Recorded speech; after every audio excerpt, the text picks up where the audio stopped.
Ele é casado com a Soraya, pai do Felipe e da Stephanie. Engenheiro, paulistano de nascimento, apaixonado por São José dos Campos. Uma paixão que o levou a fazer uma das obras mais importantes dos últimos tempos em São José, contando particularmente um período muito importante da nossa história. Eu tenho o grande prazer de conversar com este escritor, engenheiro, pai e meu amigo Vitor Schuster. Vitor, um grande prazer tê-lo aqui. Prazer é meu. Finalmente, depois de tanto tempo, uma correria muito louca para a gente conseguir se encontrar, mas hoje estou tendo esse prazer de conversar com você. E eu comecei com esta conotação de um paulistano apaixonado por São José dos Campos, porque eu acho que o que reflete muito bem essa grande obra que você escreveu é exatamente essa paixão que você tem por São José. Queria que a gente começasse conversando a respeito do como foi essa inspiração, para depois a gente percorrer toda essa criação que nos brindou com este poderoso São José dos Micuins. Acho que a inspiração foram vários fatores. O primeiro, por força do trabalho. Né? Eu trabalho com patrimônio histórico hoje e você tinha que conhecer um pouquinho mais da história de São José até para conversar sobre esse assunto. Outra questão é uma curiosidade que eu tinha também em relação à vida do meu avô, Nelson Dávila, que foi médico na fase sanatorial de São José dos Campos. Embora conversasse com a minha mãe e meus tios, mas eles mesmo, na verdade, não sabiam de tudo o que aconteceu. Porque às vezes você não acompanha o seu pai na vida profissional dele. Você acompanha no seu lar, mas você acaba não acompanhando na sua trajetória profissional. Então também essa curiosidade.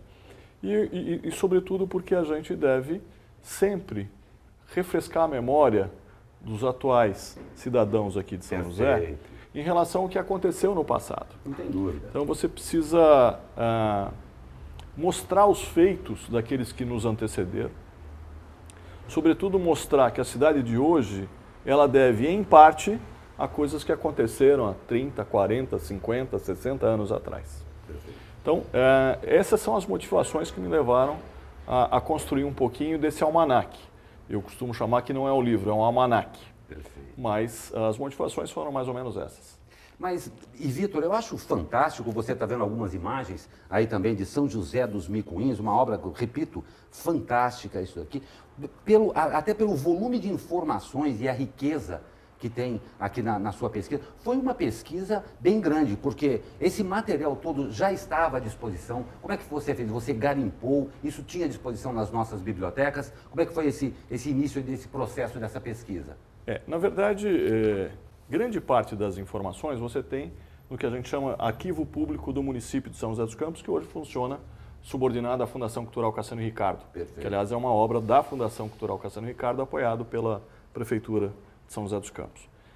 Esse material, ele se encontra, na verdade, no arquivo, mas ele não encontra, você tem que garimpar as informações. Perfeito. E começar a construir, reconstruir essas histórias. Então é um trabalho de pesquisa.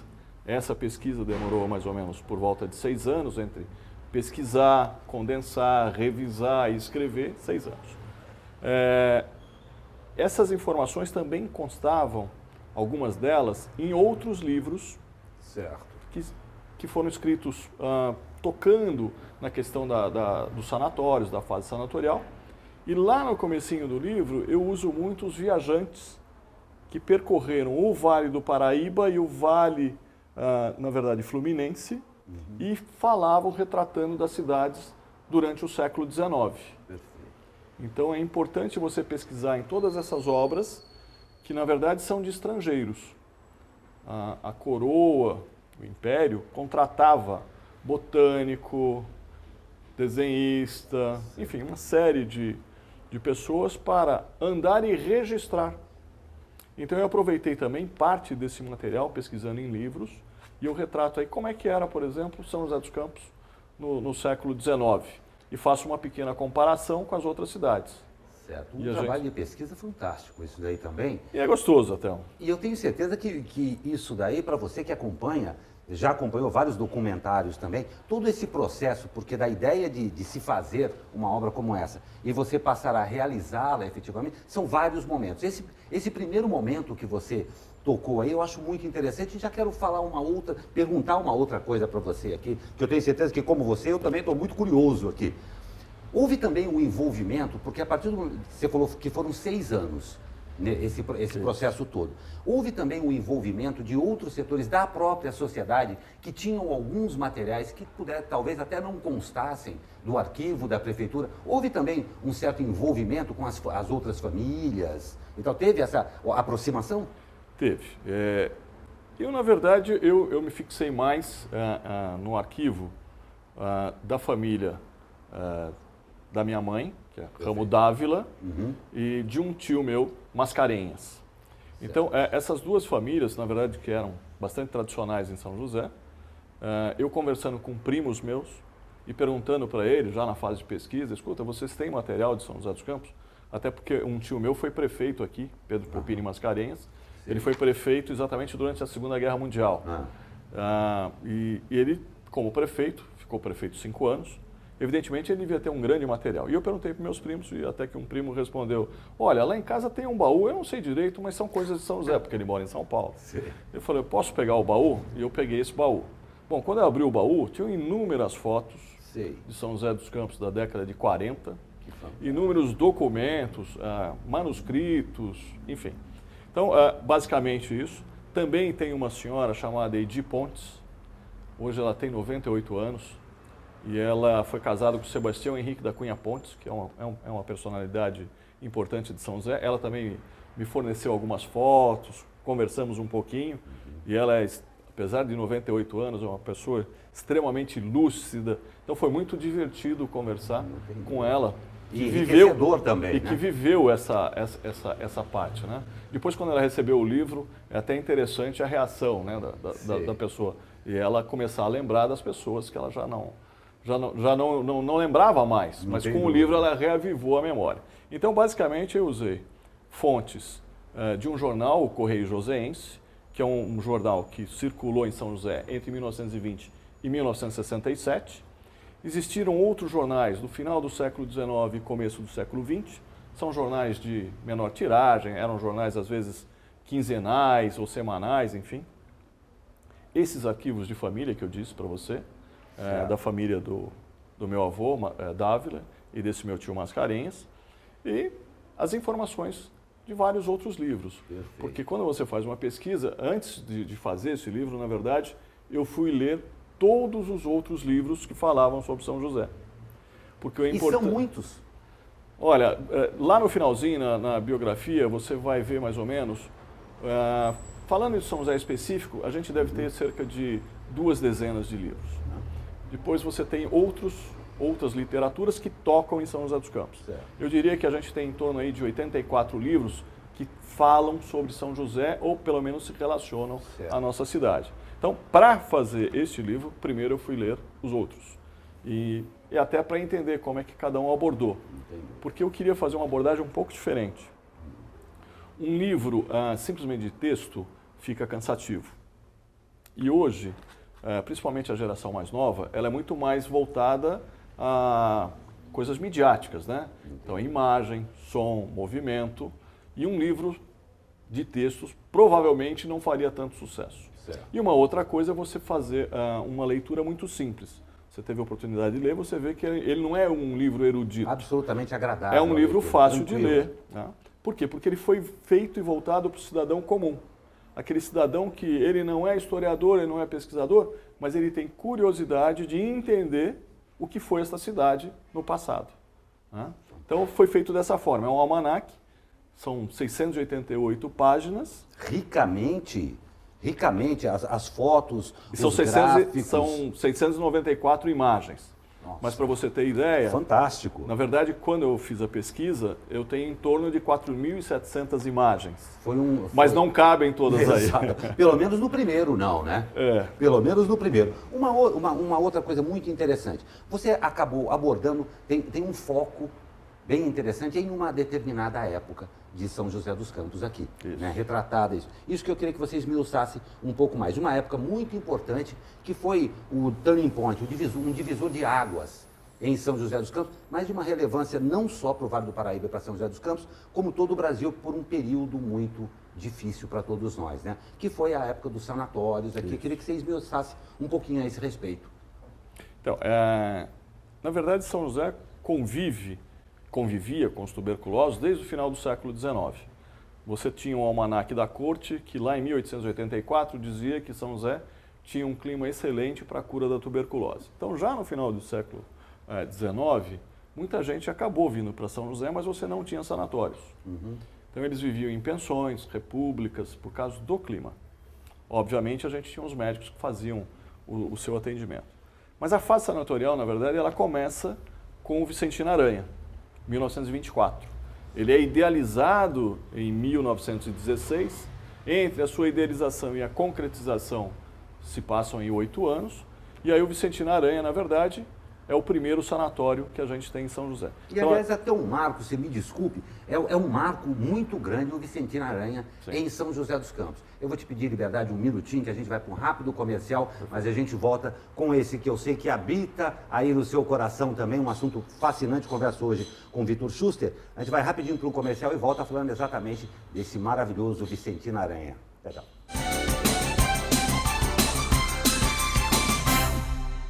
Venha conhecer a maior loja de games do Vale. Pai, me leva essa loja. Fechado, amanhã eu te levo.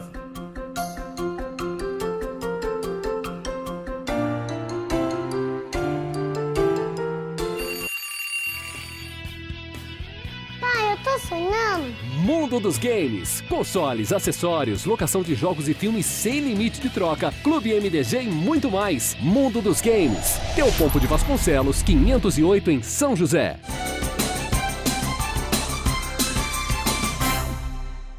E hoje uma presença marcante para mim e tenho certeza que muito interessante para você também. Converso com o Vitor Schuster a respeito deste maravilhoso São José dos Micuins. Vitor, e a gente estava falando exatamente da importância que o primeiro sanatório, de fato, em São José dos Campos, você falava, foi o Vicentino Aranha, não é? Isso. O Vicentino Aranha, na verdade, ele é inaugurado em abril de 1924 e ele é o que a gente chama de o início da fase sanatorial. O que é? Fase dos sanatórios. Certo. Então, depois do Vicentino Aranha, que foi o maior sanatório da América Latina, foi o terceiro do Brasil, já começaram a vir outros sanatórios em São José dos Campos, né? Nós tivemos Vila Samaritana, tivemos o Esra, onde é hoje o Parque Santos Dumont, Rui Dória, São José, enfim, nós tivemos vários outros sanatórios aqui. Então, o Vicentino Aranha foi o mais importante, serviu de modelo e, na verdade, os outros sanatórios procuravam sempre reproduzir aquele modelo de cura, de tratamento. Evidentemente, o Vicentino Aranha é o que tinha mais recursos porque ele era da Irmandade da Santa Casa de Misericórdia de São Paulo. Então, os doentes iam primeiro a São Paulo e depois eram encaminhados para São José dos Campos. O Vicentino Aranha, hoje, eu diria que nós temos aí 1/5 do que ele já foi. Quem conhece o Vicentino Aranha, hoje, ele tem mais ou menos de terreno 84 mil metros quadrados. De construção a gente tem 11 mil metros quadrados, mas para a gente ter uma ideia, ele lá atrás, quando do seu início, ele ia da onde a gente conhece até onde tem lá aquela rotatória do Colinas. Tem um posto de gasolina, tem um shopping. Que é o atual Jardim Apolo ali. Isso. Certo. O Apolo 1 e o Apolo 2, na verdade, eram de propriedade da Irmandade Santa Casa de Misericórdia. Com o fim do sanatório, eles acabaram vendendo e virou loteamento. Então, o Vicentino Aranha, na verdade, ele ia até o Vidoca. Lá perto do Vidoca, e ele era autossuficiente, lá perto do Vidoca era a criação de porcos. Certo. Aonde é o Apolo 1? A granja. Porque os doentes tinham que fazer 6 refeições ao dia, né? Então eles tinham que comer muitos ovos, tinham que comer carne, a carne era de porco, você tinha horta, então era um sanatório autossuficiente. Uma coisa fantástica. Sim, é um modelo que, se a gente voltar lá para 1920, fantástico. Nossa, né? não tem dúvida. Então, o Vicentino Aranha hoje ele é 1/5 do que realmente já foi. Em espaço físico. Em espaço físico, exatamente. Não tem dúvida. E esse envolvimento todo, porque na fase sanatorial, vamos dizer assim, de São José dos Campos, foi realmente um momento muito especial. Tinha todo o envolvimento do clima e tal, mas era uma outra São José dos Campos. Sim. Com essa fase sanatorial, não foram só os sanatórios que acabaram. vem agregado a tudo isso uma nova economia. Isso. Não é? Porque a cidade acabou também se desenvolvendo, apesar de aspas aí, uma mácula, porque não sei se é verdade, agora eu vou fazer a sua parte aí, porque falou que antigamente, quando passava o trem na estação, quem não ia descer punha um lenço. É verdade essas histórias? É Mas verdade. movimentou muitas outras coisas também isso, né? Então, em volta do sanatório, você tinha as farmácias, quem não podia ficar no sanatório ficavam nas pensões, você tinha a lavagem, a desinfecção das roupas, porque existe uma mística que aquela roupa transmite. Muita coisa do que se pensava na época não é verdade, cientificamente não é verdade. Certo. Mas o medo levava a crer em uma série de coisas. Então você tem toda uma outra economia baseada nos sanatórios. Né? Transporte de charrete, o farmacêutico, a comida, a roupa, enfim. E esse estigma da cidade sã em relação ao doente, eu diria que tem um apartheid. Sei. Então, tanto é que a cidade era dividida, zona sanatorial. A zona sanatorial era... Existia essa divisão mesmo? Sim, no planejamento da prefeitura. Sei. Você divide a cidade em zonas, eu tenho a zona comercial, eu tenho a zona residencial, e se você olhar um mapa de 1932, a zona sanatorial. Então, os sanatórios podem ir lá, aqui não. Tanto é que os sanatórios, se você vai lembrar do Vicente Aranha, quando ele foi adquirido pela prefeitura, ele tinha muros. Esses muros, na verdade, era uma reclamação da população sã, que não queria ter o mínimo de contato com o doente. Então, aquilo que você disse, passava pelo trem, botava o lencinho aqui, e se parasse na estação, jamais tomava um copo d'água ou uma xícara de café. As famílias falavam para os seus entes queridos, se você passar para São José, não tome um copo d'água, não tome um café e, de preferência, põe o seu lencinho lá. E as pessoas, Jacareí era muito mais importante que São José, Taubaté era muito mais importante que São José, e ainda tinha uma diferença, São José só tinha doente, lá era, na verdade, uma cidade muito mais rica do ponto de vista econômico. Então as pessoas, se tivessem que se hospedar aqui por perto, eu prefiro hospedar em Jacareí, eu vou hospedar em Taubaté, mas em São José não. Então o livro conta um pouquinho dessa história de superação. Certo. Na verdade, São José tinha um grande limão na mão e fez uma limonada. Não tem a menor dúvida. Porque, exatamente em razão do grande número de doentes, o investimento feito na infraestrutura, e aí eu estou falando de água, eu estou falando de esgoto, eu estou falando de sistema viário, nós herdamos tudo isso desta fase sanatorial. Quando São José se transforma numa estância climatérica hidromineral, a partir de 1935, São José começa a receber investimentos do FUMEST, Fundo de Ajuda às Estâncias. Então, esse dinheiro foi investido numa série de obras de infraestrutura. Que já haviam começado na fase estritamente sanatorial. Sim, começa a partir da década de 30, né? Você tem esse investimento, e é isso, talvez, no meu modo de entender, essa infraestrutura instalada que acabou propiciando que nós tivéssemos, por exemplo, o CTA em 1950. Porque ele poderia ter se instalado em Taubaté ou em um outro lugar. Mas por que São José? Provavelmente porque a gente já tinha uma grande infraestrutura. E quando ele se instala, na verdade, a fase sanatorial já está em declínio. Não tem dúvida. E olha, eu estou achando muito legal porque está sendo literalmente uma viagem no tempo. E uma boa viagem que está ricamente documentada em São José dos Micuins. Eu convido você para na próxima semana ver a segunda parte dessa entrevista, que não pode ter só 2 partes, mas que terão muitas outras para a gente conhecer um pouco da história e, como muito bem Vitor Schuster falou aqui, lembrar as novas gerações que o que nós vemos hoje é fruto de um passado muito importante que nós precisamos conhecer se almejarmos irmos ainda mais longe no futuro. Eu convido a todos vocês a nos acompanharem na próxima quarta-feira, às 8 horas, com a segunda parte dessa entrevista a Vitor Schuster, que mais uma vez eu agradeço de coração. Muito obrigado, Vitor. Obrigadão, até a semana que vem.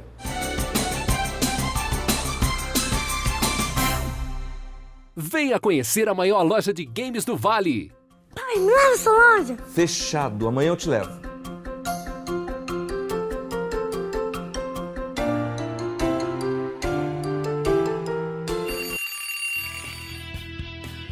Pai, eu tô sonhando. Mundo dos Games. Consoles, acessórios, locação de jogos e filmes sem limite de troca, Clube MDG e muito mais. Mundo dos Games. Teopompo de Vasconcelos, 508 em São José. Senhores TV, informativo semanal em sintonia com você. Mais um Senhores TV, presença do presidente, o senhor Antônio Ferreira Júnior. E, Júnior, hoje nós vamos ser um pouco mais incisivos a respeito de um assunto que realmente tem tomado conta das discussões aí. A possibilidade aí de São José dos Campos, a possibilidade de em São José dos Campos receber algumas atividades durante a Copa do Mundo de 2014, ainda existe uma certa dificuldade de saber exatamente o que, mas já alertou e já levantou a necessidade em alguns setores de abrir novos investimentos, novos negócios, principalmente casas noturnas e bares, mas a nossa região tem algumas limitações. Como é que o senhor está vendo essa situação? Glauco, como você disse, né, com a possibilidade de São José receber uma seleção para vir fazer a pré-temporada aqui e depois, quem sabe, né, a Copa, são pelo menos 2 meses de atividades intensas, vindo turistas estrangeiros, se São José for escolhido como um centro de treinamento, além dos turistas internos, jornalistas, quer dizer, as possibilidades são interessantes. Com isso, desperta o interesse das pessoas investirem em São José. Não tem dúvida, né? Ótimo, né? Ótimo. E falando do nosso setor, especificamente, uma possibilidade de a gente investir no setor de bar, restaurante, hotéis e restaurantes, né? Restaurantes de uma maneira geral. Mas, realmente hoje, existe uma certa dificuldade de abertura de determinados negócios. É bem setorizado mesmo? No caso de casa noturna e bar? Casas noturnas e bares. Porque São José adotou uma política de, como se diz, né? Qualidade de vida. Então, com isso, entendeu-se que um bar gera barulho, uma casa noturna gera barulho, gera pessoas em frente. Isso prejudica as pessoas que moram no entorno. Esse é o conceito que o poder público hoje age. E com isso dificulta a abertura mesmo dessas empresas.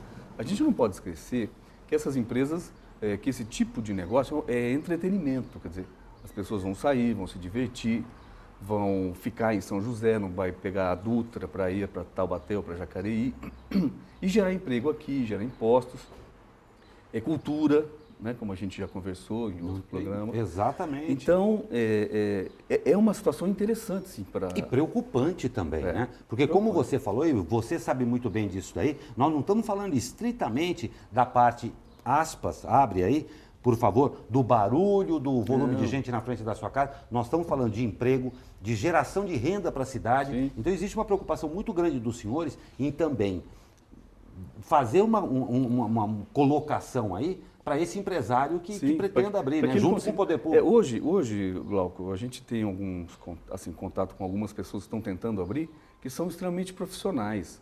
Então, abrir uma casa noturna não é botar lá o som alto, instalar um equipamento de som, botar um som alto lá e chamar a gente. Não. Eles fazem investimento pesado em acústica, isolamento acústico para que não vaze ruído, investimento em vários setores, né, da própria casa, estrutura, banheiro, pista, enfim. Bom, você falou a palavra essencial, profissionais. Sim. Nós não estamos falando de paraquedista, que é uma outra coisa muito, muito pontual dos senhores também, que é uma instituição absolutamente profissional nesse sentido. Mas essa preocupação, ou seja, uma pergunta que eu quero fazer mesmo. Existem muitos profissionais interessados do ramo, interessados em fazer isso. A limitação hoje é com relação a essa legislação só? É um conceito. Basicamente é isso. Exatamente. A legislação é um conceito, né? Quer dizer, a gente precisa ver também, Glauco, comparar São José com outras cidades. Como a gente já falou, já falei algumas vezes, e falo para todos os candidatos, comparar com como o Ribeirão Preto consegue conviver. Ribeirão Preto tem muito mais bares e casas noturnas do que São José, Campinas, São José do Rio Preto. Como é que eles conseguem? Como é que a população consegue conviver com essas empresas? Nós precisamos ir lá ver como é essa convivência e trazer para cá. Isso e aí não é tão difícil, né? Não é tão difícil. Vou fazer rapidinho aqui uma comparação. Você que está em casa, você pode até votar, não quero casa noturna, eu não quero bar aqui em casa.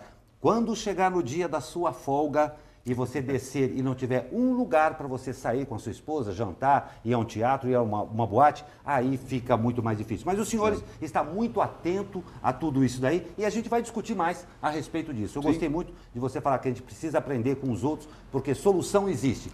Mas há de existir boa vontade para que se resolva a bom termo, não é? Exatamente. Até o próximo programa e tenha certeza, os senhores está sempre muito atento a tudo que acontece no seu segmento. Senhores TV, informativo semanal em sintonia com você.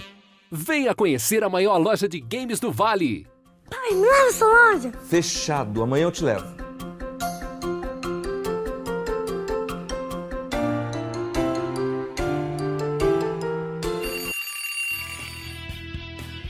Pai, eu tô sonhando. Mundo dos Games. Consoles, acessórios, locação de jogos e filmes sem limite de troca, Clube MDG e muito mais. Mundo dos Games. Teopompo de Vasconcelos, 508 em São José.